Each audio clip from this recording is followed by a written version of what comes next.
Hey everybody, welcome to another episode of Tales from a Professional Nerd. This is episode 18.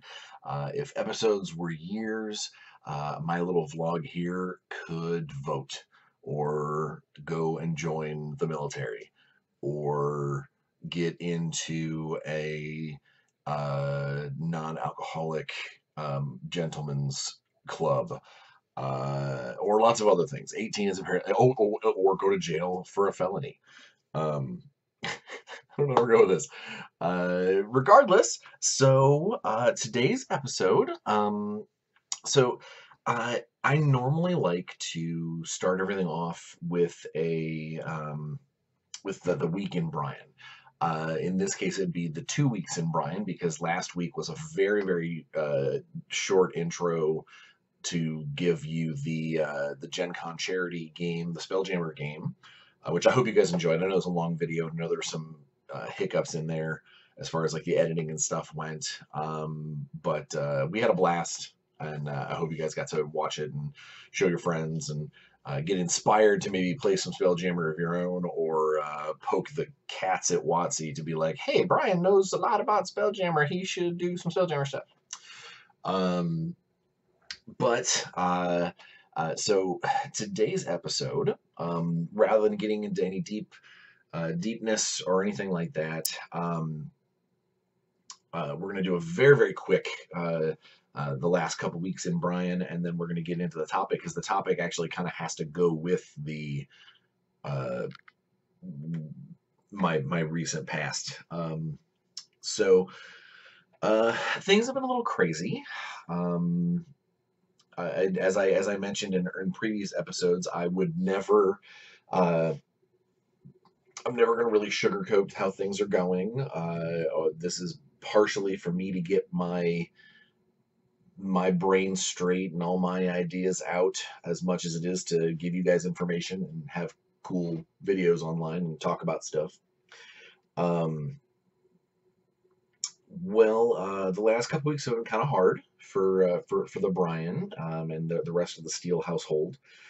Um, I have mentioned in the past that my wife suffers from a nervous illness, a nerve-based illness called myasthenia gravis, which we actually have a GoFundMe / kind of fundraiser thing uh, lined up to help with medical costs concerning it and such. Um, it's been kind of flaring up lately, and unfortunately, uh, because of the way that it functions and the way that sometimes it rears its ugly head. She was recently forced to leave her full-time job. What that sadly means is, she's back to looking for more work, which is awesome, and she's got a lot of talent to give. She's focusing a lot on her Artemis stuff, which is fantastic. But it does add some stress to the old household, and makes the Bryan a little tired, a little dragged, because I got to do a lot of extra stuff around to try and make ends meet. So, um, all that aside, still doing good, still still smiling, still playing games, still having a good time. Um, just a little tired, a little run down, and you know how it is. Um, so what I did want to say is, so this video will be coming out. This is all related, by the way, I promise. This video will actually be released on my 42nd birthday. So take a moment to wish me happy birthday. Sing the song. I almost could hear it. I'm so stupid. Um, so today is my 42nd birthday, and in all honesty, I know a lot of times on Facebook they will be like, hey, let's open up a charity for your birthday, that sort of thing. Um, in 100% honesty, if anybody wants to do anything for my birthday, to donate to anything, please, I would say donate to the GoFundMe for Natalie's medical bills. I know it's not an altruistic charity. It's not a, let's save the whales or save the kids or save save this, that, or the other thing. And I would love to do more for other things, but as it is right now, I really do need to kind of look out after my family and the like. So if you are feeling generous and you're feeling like you want to help a worthy cause, Natalie's medical situation is really what I would put first and foremost. And I'm putting the link to that in the description here, or if you follow me on Facebook or Twitter, I post it every once in a while. All right, enough of that stuff. Get that out of here. Let's talk about games. Let's talk about fun things. Let's put smiles on everybody's face.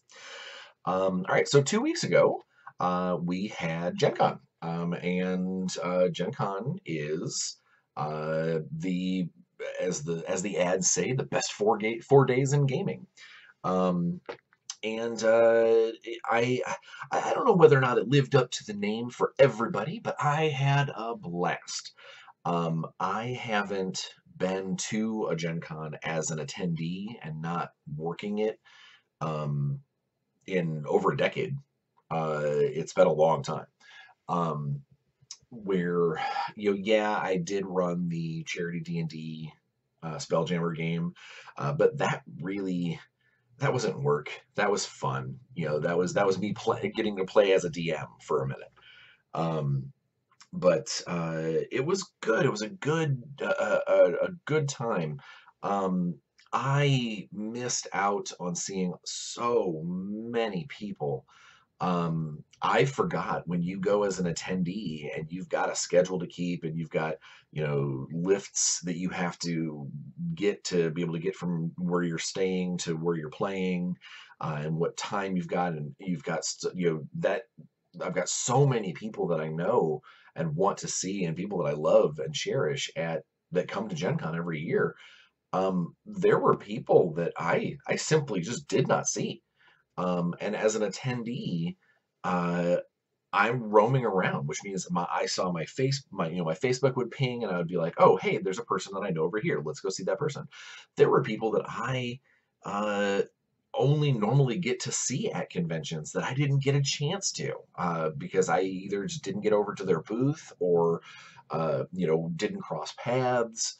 I mean, it was crazy. We had a ton of fun, and I got to see a lot of people.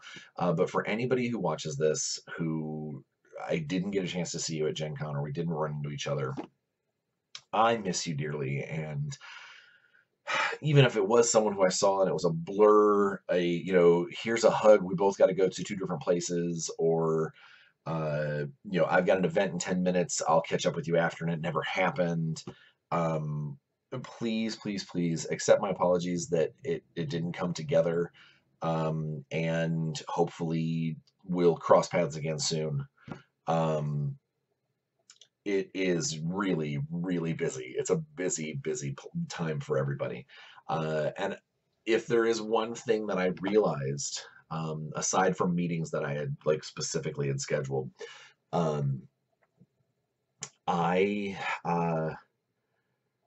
if I'm not tethered to a booth like I have been for the past 10, 12, 13 years, I don't see a lot of my professional friends because they don't, we don't cross paths unless I have a reason to go to their booth. In the past, it's always been, well, I've been at the Privateer Press booth, or I'm at the Mongoose booth, or I'm at the CMON booth. And so I see those people when they eventually swing by to either have business or just to visit or something along those lines.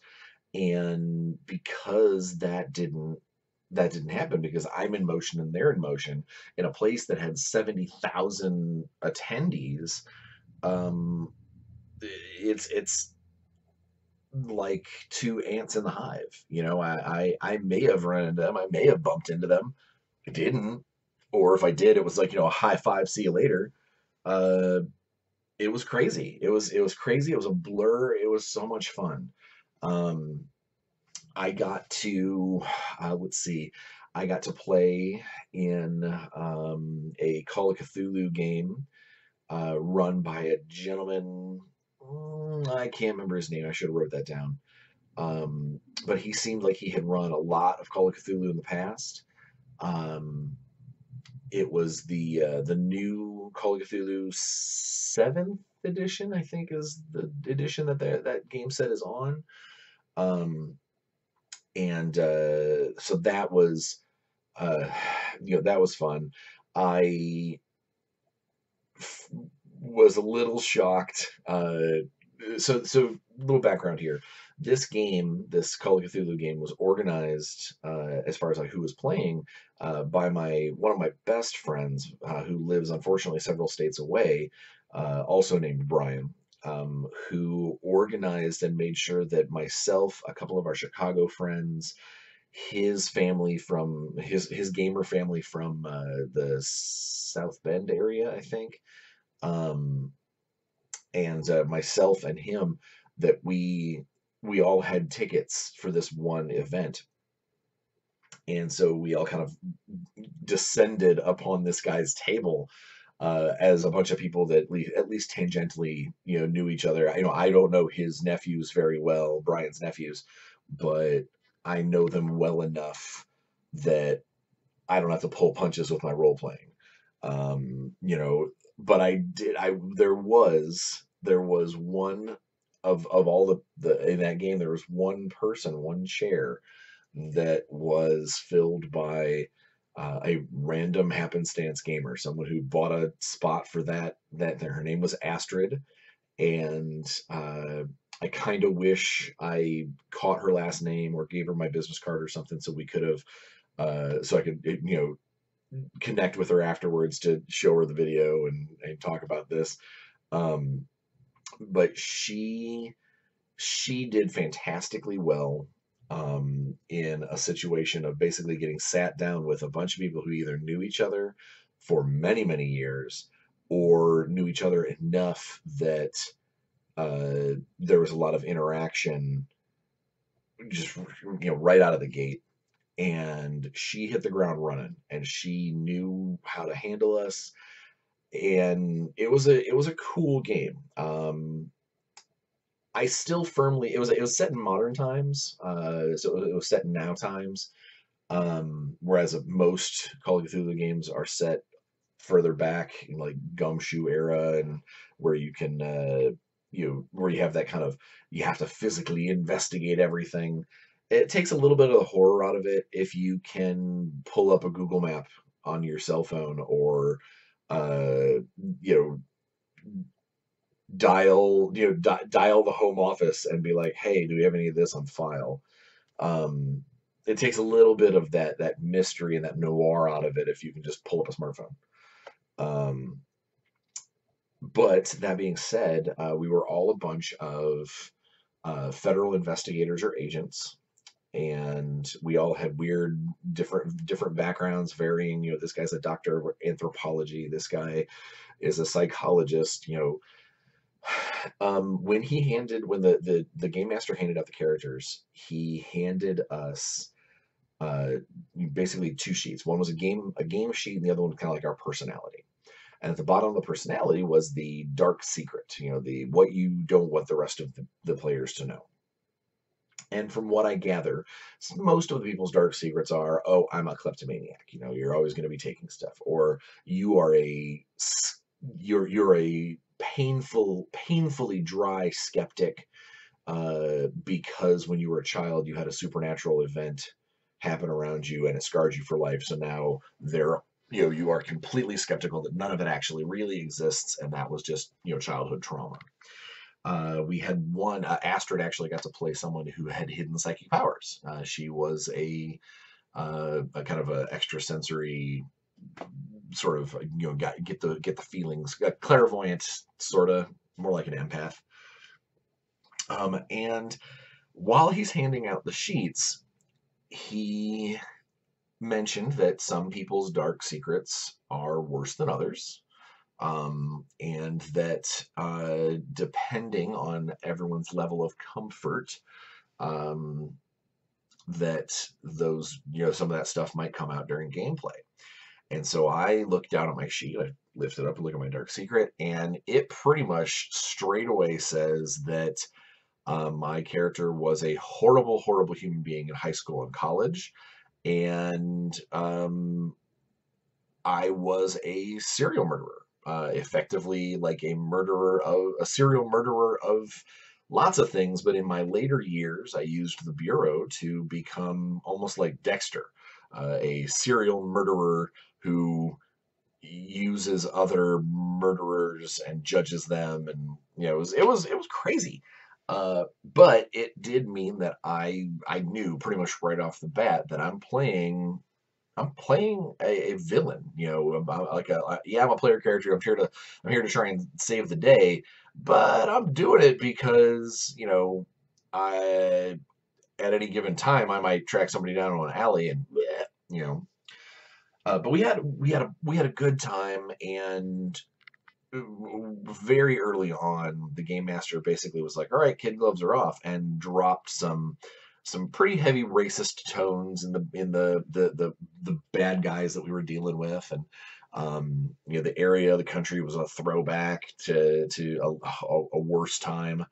Um, it was very interesting, and I got to sort of uncork my jerk gene and put on all of the aspects of some of the worst characters I've met or seen on TV. And uh, I was the pretty boy high school just jerk narcissist.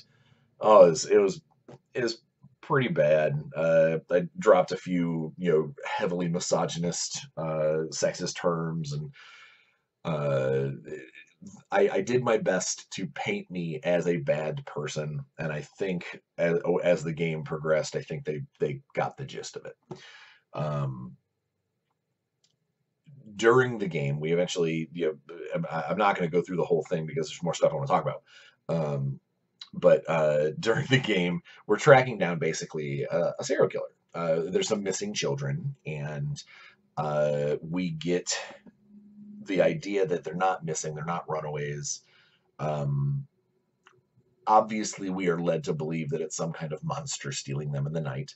Um, and the catch the switcheroo, the O. Henry, was that it was not in fact a monster. Well, I mean, it's a monster, but it's a human monster. It was just a guy who is worshiping the old ones and trying to uh, turn himself into a legitimate monster by wearing the skins of children. And it was pretty gnarly.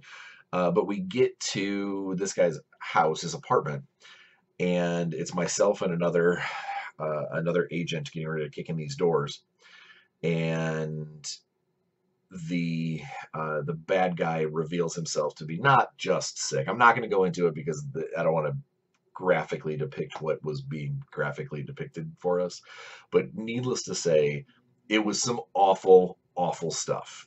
And so when I see him, I don't take a second. Like there's no hesitation. I shoot him, and I wound him. He falls down. He's basically laying there. The game master is all but letting us know, okay, he's done. He's out. He's lying on the ground. And while no one else is around, I go ahead and shoot him again. This time, basically square in the face. And game master's like, so you're just gonna kill him? And I'm like, oh yeah, but he's done for. And a lot of the other people at the table are like, the younger the nephews, they're like, yeah, get the bad guy. But I see some looks from Astrid and Bryan and like one of those, all right, you're executing a guy who's been captured. Hmm. Hmm. And so they eventually get into the room with the guy, and I'm like, yeah, he took a shot at me. He's done. Look at him, dead. And we then continue on the rest of that session. And at the end of the session, when it's kind of the time to reveal things, the time to let everyone know what's going on, he tells us about the the rest of what he had planned for the adventure and what we were supposed to be up to and what we were supposed to be doing. And then he gets to the guy, and he kind of, I don't want to say he chastised me, but he did kind of go, he's like, well, if my character's name was Mitchell, if Mitchell didn't kill the killer, the killer was going to spout off about where he goes to talk to the monsters and talks about the cult and whatnot. And he kind of like, he's like, yeah, but you killed him and kept him from being questioned. And I said, well, that's because this is where I then revealed my dark secret. I was like, well, as a serial murderer myself, I am very judgmental of bad serial killers, and this guy is a naked lunatic who we caught in 48 hours because he's running around stealing kids. Like he's messy, he's bad at his job, and my character's look at that, my character's view, twisted as it may be, was we have nothing to learn from this guy. He's I do this because I want to be a better serial killer. This guy has absolutely nothing to offer me. He is an insane lunatic who preys on children that we caught in an instant. Pop, pop, he's done. Let's close the book on this guy and find our next case. And the game master's like, I didn't really think of it that way. I was like, well, there you go. You hand me a horrible villain. I'm gonna try and make the best out of it. So I had a blast at that. That was a fun game. I did have, I was going to have a kind of what I thought was going to be a learn to play on the next day. I thought I was going to get a learn to play of how to do Star Wars Legion, the Fantasy Flight Star Wars miniatures game. And I showed up for the event, and I got kind of ready to play. It was early in the morning. It was like 10 o'clock, and which is early convention time. And we got everything set up. I'm not going to throw anybody under the bus or anything, but there was some confusion based off of what was put into the event listing and what was actually being given out as the event. We thought, the six of us that had showed up, we thought that it was going to be kind of a learn to play. You don't have to bring anything. They've got all the materials. It said you had to have some wargaming knowledge, which we all did, just not in that particular game. And so we got there, we got ready, and then the person who was running it said, okay, everybody paired up. Okay, cool. See you later. And he left. And it left us all kind of confused. Because we didn't know what was going on. We flagged down another person that worked for that third party, because they were not Fantasy Flight employees, by the way. We flagged them down. We're like, so what's going on? Apparently, there was some confusion in the event. The event was not a learn to play, or learn to play the basics or anything like that. What it was these guys have a bunch of painted armies, a bunch of painted Legion armies, and you were just basically buying tickets to be able to play games with their painted forces on very pretty tables, which was kind of a letdown, because most of us didn't know how to play, or what little bit we did know how to play, it was just a smidge. And the one guy there who did know how to play, he was like, yeah, the one guy who understood what this was about was not ready to teach 5 newbies on how to do things. So we all just kind of shook hands, and I told the guy that, hey, you may want to be a little more clear about that in your catalog next year. See you later. And so I took off and ended up having a good breakfast. But that's, if there was one thing that's beware the evils of a convention, is sometimes your events that you get into, you got to be pretty careful as to what what they actually are and what they represent. In this instance, not only was this not a Fantasy Flight game, like sponsored or otherwise, but this was an event that really didn't help any of us. Not to mention, yeah, it talked about how if you played through their demo or whatever, that you got some cool poker chips or whatnot, some like neat OP prizes. Um, None of us stuck around long enough to get any of that, which may have been a bummer. But I wasn't about to stand there for 2 hours not knowing how to play a game just for some poker chips. So it is what it is. That was if of all of the Gen Con events, if that was my negative throw, that's nothing. It could have been way worse. Let's see. So yeah, that was one of my days, and then I probably the personal highlight, not the highlight of business wise. We'll get into business and we'll get into the charity game after the fact. Everything else we're going to talk about is uh, like the kind of the social and gaming stuff that I did while I was at Gen Con. And the the highlight was probably we descended my local Shadowrun group. So people who I play Shadowrun with all the time. Um, we hit a Shadowrun missions table.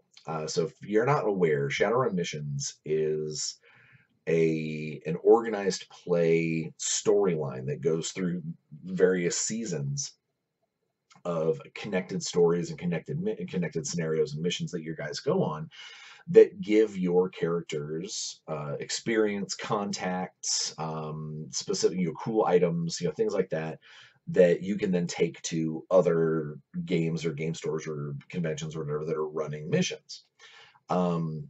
We all decided to make brand new characters and go hit these late stage missions, and we hit one that we had a blast with.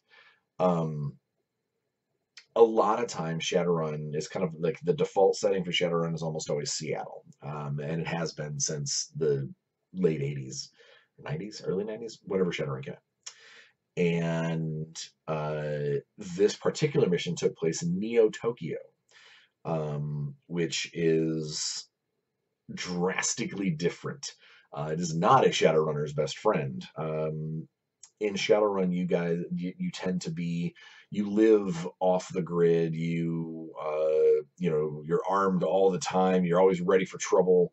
You are hired to do the things that the corporations can't legally do, and it's a nefarious kind of existence. And in Neo Tokyo, there is like serious law and order. Like there are cops on every corner. There are, you're not allowed, you can't legally license your guns. It is, there's lots of that kind of subtle sort of, an honor system. Not like, hey, you're good, so let's through, but like a smear on you is also a smear on your family or your corporation. Um, it was a really interesting setting. I've never played in Neo Tokyo before, and so when we created our characters to run in this area, one of my Shadowrun people made a legitimate Neo Tokyo, drives around on a sleek motorbike, has, katanas, and knows all the ins and outs of how the system works.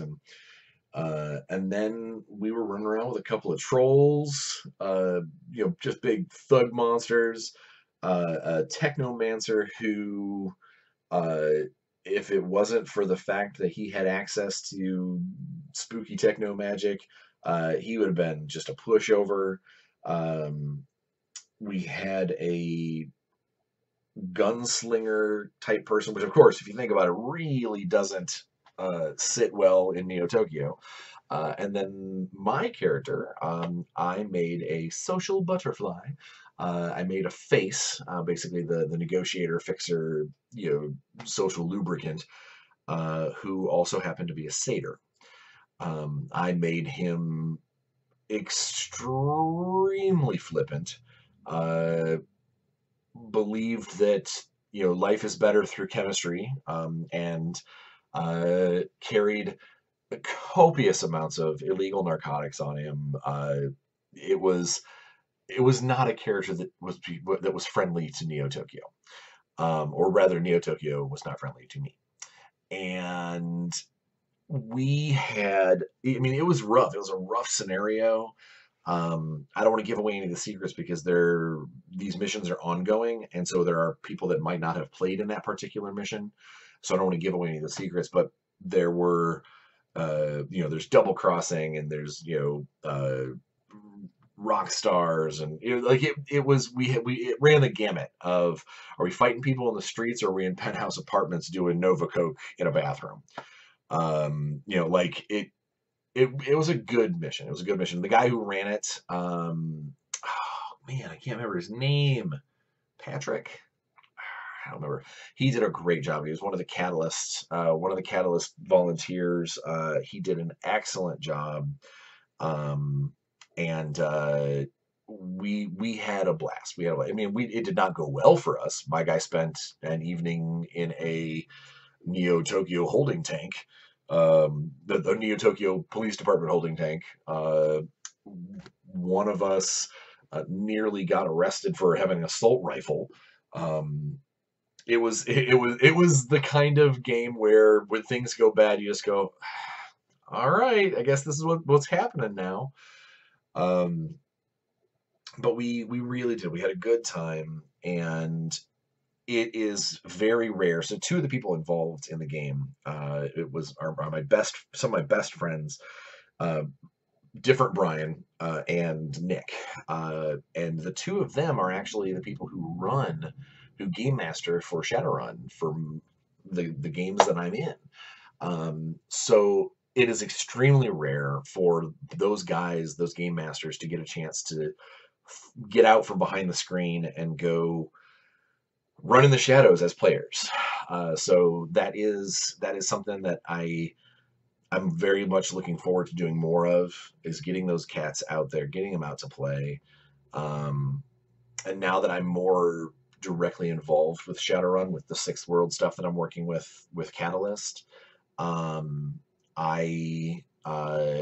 think when I get the opportunity, and if I have the time and the energy, I may run some local missions at our local stores, and maybe get these guys to play more, because they had a blast, and I love to see my friends enjoying themselves, and especially the guys that they open up their houses to us. They let us in. They devote all this extra time, and anybody out there who's a game master or a dungeon master, or a storyteller, they know that it very much can be, I don't want to say a thankless job, but it can be actually a pretty stressful job to try and organize everything, and get all your players to show up at the right time, at the right day, and not cancel on you. And then when you get there, make sure everybody's having fun, and there isn't somebody sleeping on the couch because their guy is bored. Like, it's a big deal. And so getting a chance to see these two guys throw off the shackles of being a game master, fun shackles as they may be, and play alongside their friends. I live for that kind of stuff. I live to see these guys happy, and it was good. It was really good to see them have a good time. And of course have a good time myself. Not to be like, oh, the big martyr. No, like it was all around a good time. And when it was over, we all kind of stood up, shook hands. Oh, cool, great, great, great. But it was neat. because we all got Shadowrun Dog Tags for playing in a mission. And if you wear those dog tags to another mission, you get like a free dice reroll or something along those lines, like special benefits if you to show that you're playing more missions. So it's I think when the first round of the sixth world missions become available, I think I'm going to try and run some in my local stores. Give these guys a chance to play with someone or play Shadowrun and not be on the screen, and get their guys prepped for when it's time for next year, because your missions characters, even if you play at your local stores, as long as you've got all the documentation and that sort of thing, you can totally bring them to these conventions, bring them to Gen Con next year, and uh, rock out with this cool background and stuff that you guys have done together, and it'll be neat. And I'm looking forward to it. So was that all the gaming I did? I think so. I had another event that I was gonna do on Sunday, but I had something come up. We had like a late breakfast, and I didn't want to rush. Like, it was one of those, I would have to like wake up, grab a lift, get to the place, eat my breakfast in like 6 minutes, and then run to the place. And I was like, you know what? It is just really not worth all that stress. Especially, part of the reason why I was having such a good time is because I wasn't all stressed out about having to be here and there and the other thing. So yeah, I missed out on that. It would have been a cool game, and if the person who was running that watches this offhand and you're like, you didn't make it to my game, I'm sorry. I wish that I would have, but Sunday morning is not the greatest of time slots. All right, so that's pretty much everything I gamed, other than some social stuff. I got to see a bunch of people. I got to I had a couple of my friends that moved away because he went into the Navy.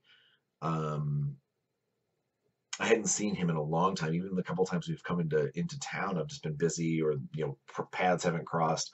But I really got to hang out with Matt and Cassie at the show, and we had a great time.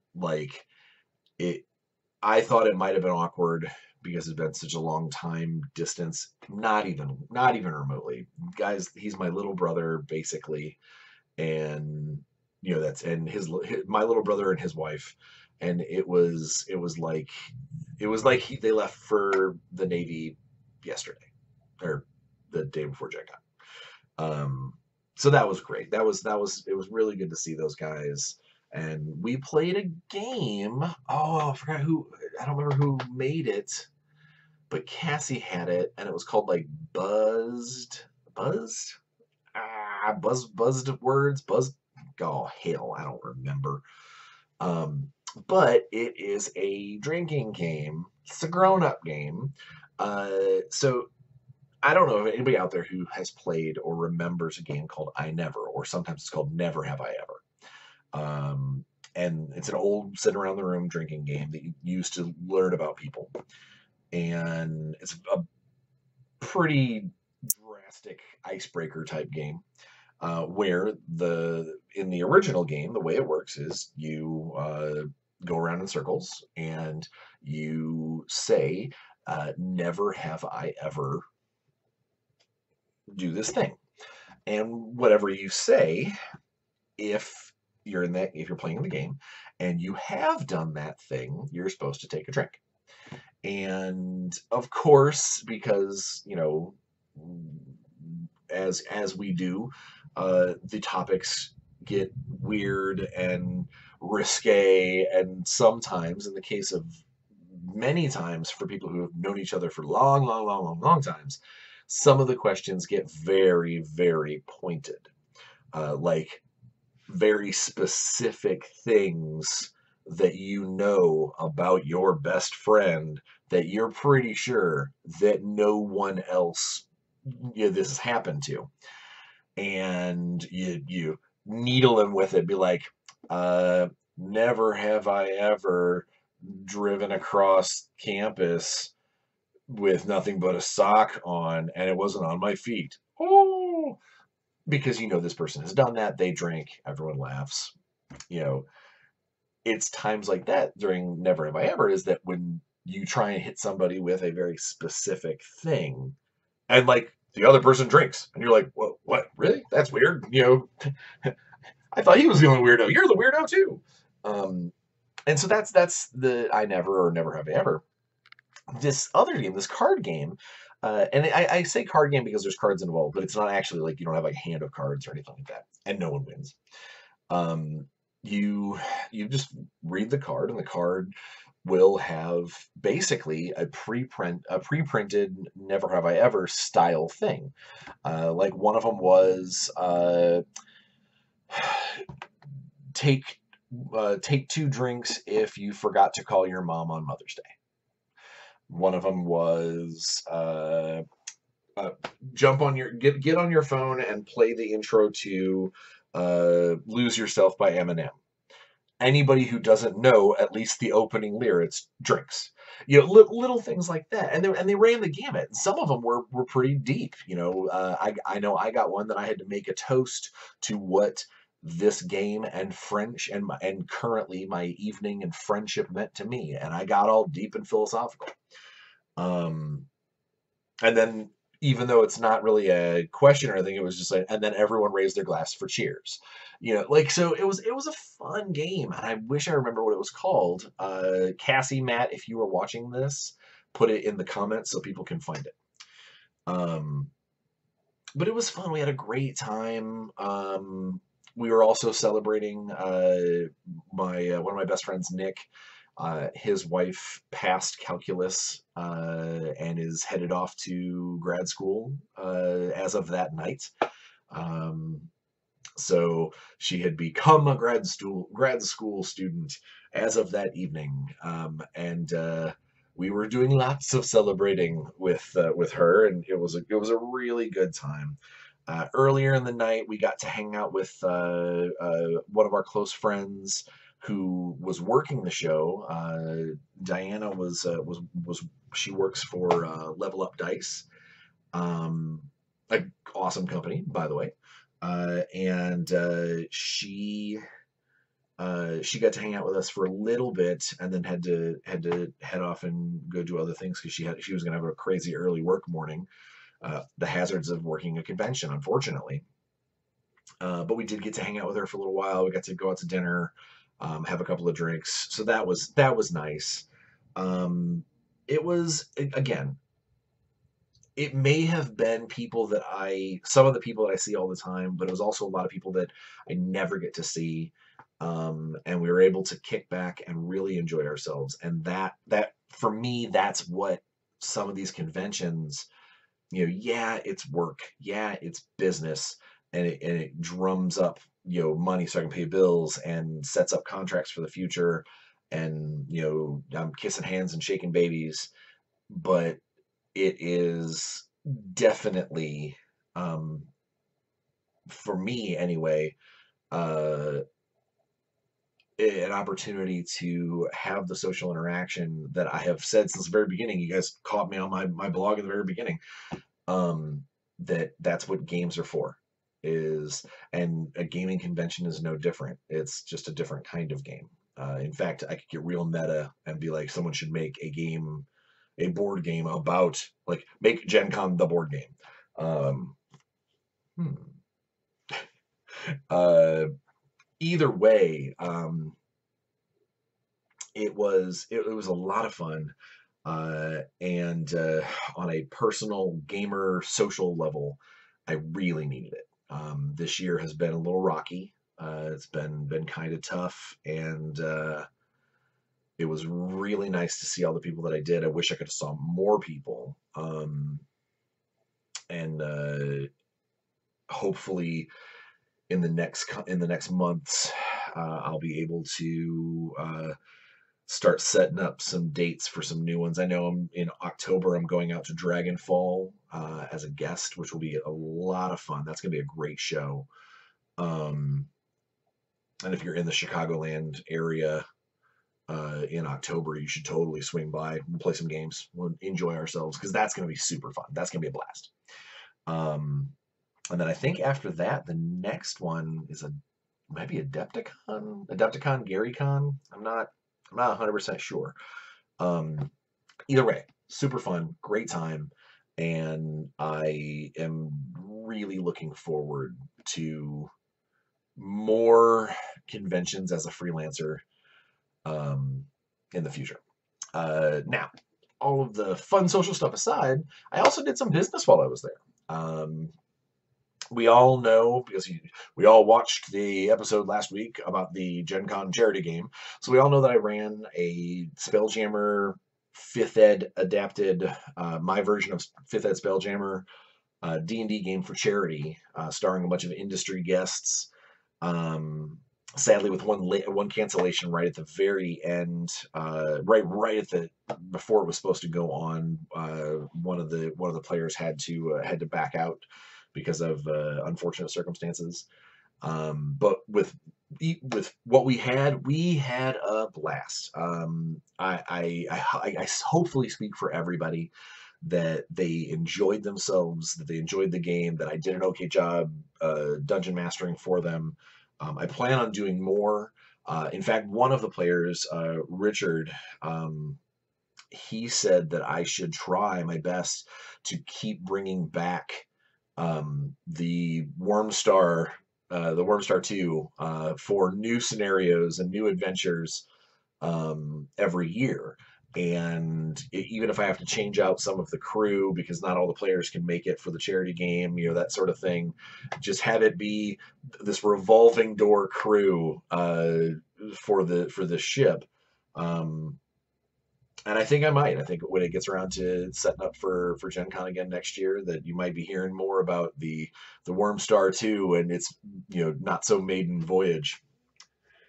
But we ended up raising, it was a little over 400, it was like $430 or $450, with a couple of the PayPal donations and all the like generic tickets and the money that was generated on site.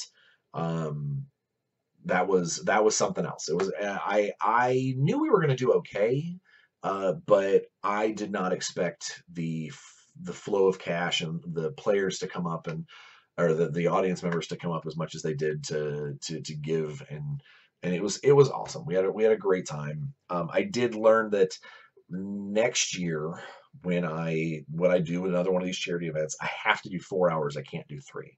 My storyline arcs that I write, they if there was no side banter and waiting for people and all the filler of waiting for people to come up and do things and stuff like that, we might have been able to push that plot through at 3, but you can't plan on it. And so there was stuff that was supposed to happen at the end of the adventure that didn't. And I think another hour would have been key, would have been ideal. So I think next year I got to make sure that I say that it's a 4-hour event and I really shoot for those good slots early on. Also, business-wise, I had a couple of meetings with potential employers, potential clients. Discussed my Shadowrun novel with the head. I'm pitching another Shadowrun novel to the guys at Catalyst, and I discussed it with the head of Shadowrun, Mr. Jason Hardy. I love saying his name like he's some kind of like boxer. But I told him, kind of gave him the rundown and the synopsis, and he said that it sounded really good. So there's promise there. I got to finish writing that up to get that sent in. Talked to one of my freelance employers. Talked to the guys at Modifius a bit. I ran into a game company that has some really cool looking models, and I'm doing some research on the game. and I've reached out to them to see if I can't maybe get some of their products to show you guys here on the vlog. Um, Called Conquest by Parabellum. Um, they were a great couple of guys, and their models are gorgeous. I didn't get a chance to actually play the game or demo the game, so that's a downfall for me. But I did reach out to them after the show and basically was like, "Listen, I think your stuff looks amazing. I would love to get my hands on a copy of the core box to open up on my channel." And possibly look into, if I can do anything else for you in the future. So we'll see how that pans out, because again, I don't know much about the game, but their models are gorgeous. Their world looks really cool, and the art is nice. So they've got a lot going for them kind of out of the gate. So there was that. I spent a lot of time talking and visiting with my good friends over at the Dust 1947 booth. I didn't get a chance to see Paolo more than just a wave. Sadly, one of the owners of Dust, he was very busy. Every time I was there, that booth was bumping. So good for them, and I hope that spells good things for them and good things for me, professionally and personally, because I love the game too. Let's see what else. I had a very good meeting with a company that I don't want to mention. I'm not going to do any name dropping or anything like that. Only because until things cement and become more real, I don't want to. I don't want to. A, I don't want to jinx it, and B, I don't want to risk saying something that might not come true, or might not be in the final contract or whatever. But that was good. It was a good conversation to have with them. I took a whole bunch of business cards. I actually went up and down Artist Alley and basically was just like, and your card, and your card, and your card, and your card, and your card, and your card. So I have a stack of artist business cards, potentially for future use. And not at Gen Con, but immediately after, I got a very good lead on a game industry, but not design or writing job, that I think would be an interesting add to my CV, to my resume, and everything that I'm reading and hearing from my friend who's involved, it should be kind of a cool thing to try. So we'll see. Again, it's still game industry related. I've done everything. I've done most things in the industry at least once. This is not a position I've ever filled. So we'll see how that goes. But yeah, so it was good. Oh, talk to my friends over at Blacklist, the Sadler brothers and Rachel. And I met a couple of other members at Blacklist at their booth. I wish I could remember their names off the top of my head. I think one was Aaron, maybe Rick. God, I'm so bad. You see so many people. If you do, part of the reason to get business cards from people, even if it's someone who you actually met, it's to remember them after the blur of Gen Con. Like those 4 days come, they get there, they go, you have a good time, they're done. That 5th day is like having a hangover, and then on the 6th day, you're like, okay, what do I need to do after the show? So it was great to meet everybody. I got to talk to the Sadlers about my work with UltraQuest, and that I'm looking forward to more. They announced they're doing the Contra board game. I'm hoping to get some time with that here pretty soon too. But yeah, so it was good, personally, socially, and professionally. It was a great show, and if you didn't make it out there, try to next year. I know that says a lot, because it's expensive and it's huge, and hotel rooms sell out. Try Airbnbs. Find friends that you can crash with. Hell, if you know somebody with an RV, try and see if you can't nab their RV and then find a decent, gravel parking lot that you can crash and stay in your RV. I know it's not glamorous, but hell, if it gets you out to Gen Con and it gives you a cool place to stay, do it. Have some fun. Play some games. That's the whole thing.